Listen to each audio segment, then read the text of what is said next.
So we are about halfway through the 2017 NFL season, and with that, we start to think about the playoffs coming up in a couple of months, but we also start to think about who could be some of the award winners in the National Football League. And I did this at the quarter point of the season. I'm doing it again here at the halfway point of the season. I'm going to tell you who would be right now my NFL award winners as of mid-season. Now, before I get into some of the individual awards, let me talk a little bit in terms of the team aspects.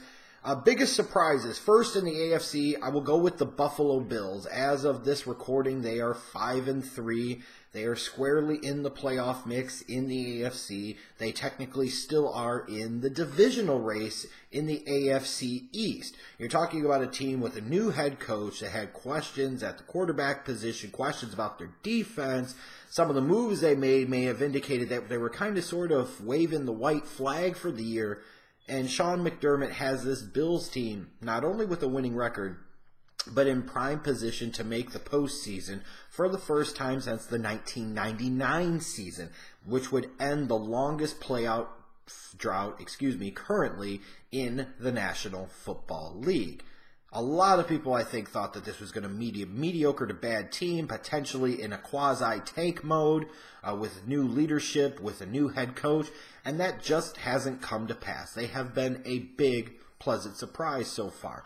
On the NFC side, I look at a couple of 5-2 teams, the Los Angeles Rams and the New Orleans Saints. From the Saints aspect, we all thought that their defense was probably going to be terrible again. This was going to be a team that would have to win all of their games via shootout, and that ultimately hadn't been a formula for success the past couple of years. Why would this season be any different? Well, the season has been a little different, and as it stands right now, the Saints are 5-2, and they're standing in first place alone in the NFC South. I mean, that's big. That's a massive surprise. I don't know how many people were calling for the Saints to finish in first in this division and doing so credibly before the season started. But that's ultimately, again, why we play the games. And then I look at the Los Angeles Rams and talking about bringing in a new head coach, in this case the youngest head coach in the league, in Sean McVay, all of 30 years of age, a team that had underperformed and underachieved the past several years, a team with a first overall pick quarterback in Jared Goff that struggled mightily when he finally got into action in 2016. I don't know that anybody really looked at this Rams team and thought they would be ready for the big time. It might be another year or so, and who even knows? Well, Jared Goff has kind of started to play like a number one overall pick quarterback should play, and this Rams team sitting at 5-2, and they're tied for first place in the NFC West. I'm sorry, I don't know how many people really expected that this year. Maybe some people thought the Rams could potentially sneak into the playoff race, but the fact that they're leading their division, for all intents and purposes, halfway through the season, that's a big-time surprise. In terms of the biggest disappointment, AFC, it has to be the Oakland Raiders, doesn't it? I know even before the season, I foolishly was saying, if there were two teams that I thought could potentially unseat the New England Patriots in the AFC, it was going to be the Pittsburgh Steelers and the Oakland Raiders. And a lot of other people thought that this team was going to take another step. You bring in beast mode, Derek Carr, another year of development, and they are 2-5. There's no one easy answer to what ails the Oakland Raiders right now, but they are 2-5. I don't know that very many people thought that this was going to be a 2-5 football team. They have to be considered a massive disappointment. Just like on the NFC side of the house, the New York Giants have to be considered a massive, massive disappointment. This was a team that won double-digit games last year, made the playoffs, had all their key components returning on defense, brings in Brandon Marshall on the offensive side of the ball, and you're thinking, okay, this at least has to be a playoff team. Maybe the Cowboys come back to earth a little bit and the Giants could potentially win this division. I thought they were going to had a chance to win the division, even though I still picked the Cowboys to win the division. And the Giants are 1-6. Odell Beckham Jr., gone for the year. Brandon Marshall, gone for the year. The defense has played all right, but not at the same level of last year. The biggest thing that we didn't really pay enough attention to was the fact that the New York Giants can't run the football and they can't protect the quarterback. And even though Eli Manning is not great and he is clearly on a downward path in terms of his skill level, it really doesn't matter because they just can't run the ball to balance out the offense. And when they do need to throw, especially in third and long situations, which they get often because of the fact that they can't run the football, then they can't protect the quarterback, and you lose your top weapons on the outside. It's not hard to see how this ended up being a disastrous season. And the season is over for the Giants, and that is a massive disappointment for a team that probably thought they had some aspirations maybe of the Super Bowl this year. Big disappointment. Now moving on to the individual awards. For Offensive Rookie of the Year, I'm still going to stick with Kareem Hunt with his 763 rushing yards, averaging 5.2 yards per carry, 4 rushing touchdowns, 28 receptions, 307 yards, and 2 touchdowns. You could have made a big, strong case for Deshaun Watson at this point in time, but even taking out the injury, knowing that even when he's been in the fold, his team is ultimately only 3-3. 19 touchdown passes in his starts. He has been outstanding. Statistically, but I will go with Kareem Hunt right now, and then when you factor in the fact that Deshaun Watson's not going to be there the rest of the year, Kareem Hunt has been a bit of a difference maker on a team that is 6-2, tied for the best record in the AFC. So I will still go with Kareem Hunt, although if Deshaun Watson would have stayed healthy the rest of the year, this award probably ultimately would have been his for the taking. Defensive Rookie of the Year, I look at Marshon Lattimore. Has a couple of interceptions. To me, right now, he's playing as well as any cornerback in the National Football League. That is rookie. That is big-name veteran. It does not matter. Dude is a stud. He is what I thought he was going to be coming out of Ohio State. And you look at that Saints defense on a team that is now sitting in first place in their division that is at least competent and has made some big plays. Marshon Lattimore has been a big, big part of that. So right now, I look at him as my Defensive Rookie of the Year. Most valuable player right now, I think, has to be Carson Wentz of the Philadelphia Eagles, doesn't he? Doesn't he? The Eagles are 7-1. They're not only in first place in their division by a couple of games, in control of their own destiny. They're in control of their own destiny in the NFC in terms of first-round bye, in terms of home field advantage throughout the playoffs.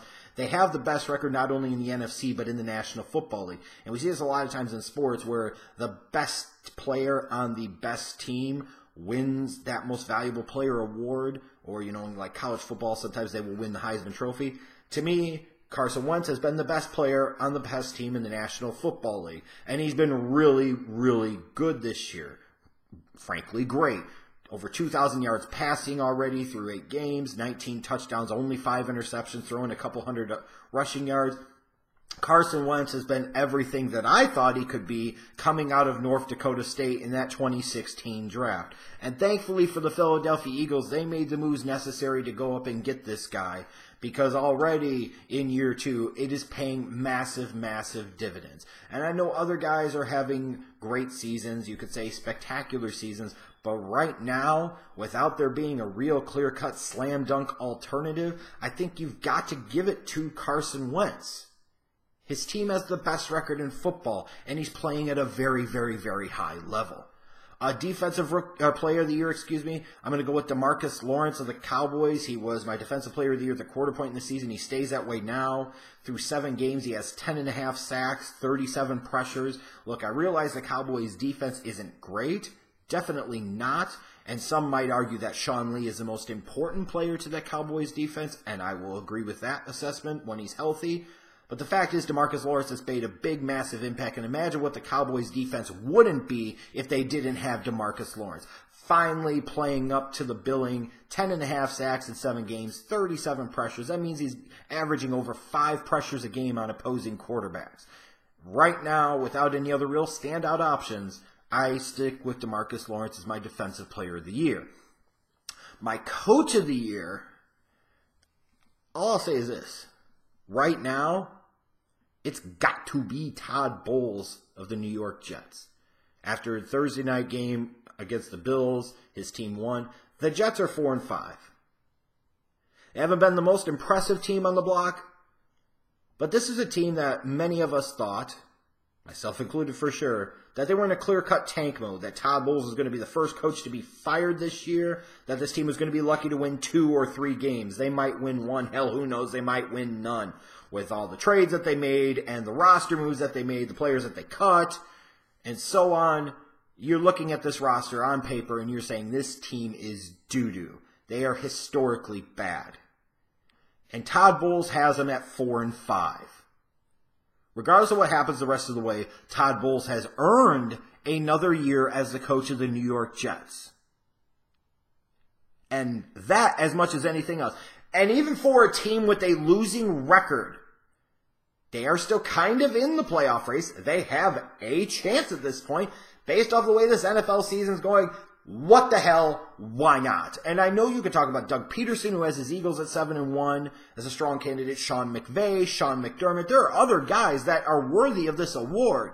But I'm sorry. Who is more worthy of the Coach of the Year award right now than Todd Bowles of the New York Jets? With that POS roster, he has them at 4-5 and in the race for the playoffs more than halfway through the season. It's got to be Todd Bowles as the Coach of the Year, and I don't know that it's close right now. I don't care if his team's got a losing record or not. He's overcome a really, really bad situation that he was put into this year, and that's what it was. Don't pretend it's anything other than that. Let's not get revisionist history and think we knew that the Jets were going to be so much better. Todd Bowles has gotten 4 wins out of this team. He has exceeded most reasonable people's expectations already, just a little bit over halfway through the season for his team. He is the Coach of the Year right now, period, point blank.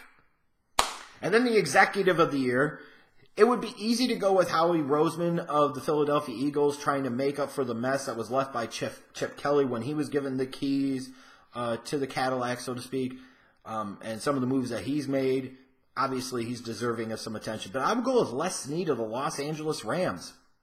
Even going back to trading up and getting Jared Goff, that deal looks a lot better now, especially considering the hiring of Sean McVay. What a novel concept. You draft a young quarterback, and then you bring in a guy that knows his stuff on the offensive side of the football, like Sean McVay, and you watch the improvement. You watch the progression. You watch as the whole trajectory of your organization changes basically overnight.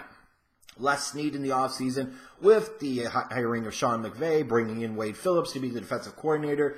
You bring in guys via trades and free agency like Andrew Whitworth, John Sullivan, Sammy Watkins, Robert Woods, Connor Barwin. You draft guys like Gerald Everett and specifically Cooper Kupp.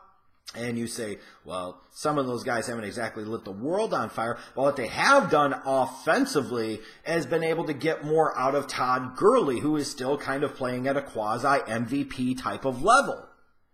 So when you look at where the Rams were and the position that they were in and how quickly things have changed and how much the whole trajectory of the organization has changed pretty dramatically really quickly, I think yet we have to give Les Snead some due and say, you know what, in terms of what he's done with his team, his roster, his organization, he's done as good of a job as anybody. And the Rams are at 5-2. They're in the playoff mix. They're in the race for their division's crown.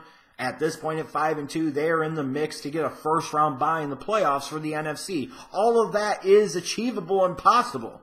So right now, at this point in time, after 8 weeks of the NFL season, I feel like the best executive in terms of what he did and the impact that he made was Les Snead of the Los Angeles Rams. And man, I never thought I was going to say that. But that's what I think. Let me know what you think in the comments section below. Who do you think some of these award winners are, and what are you looking forward to in the second half of this NFL season?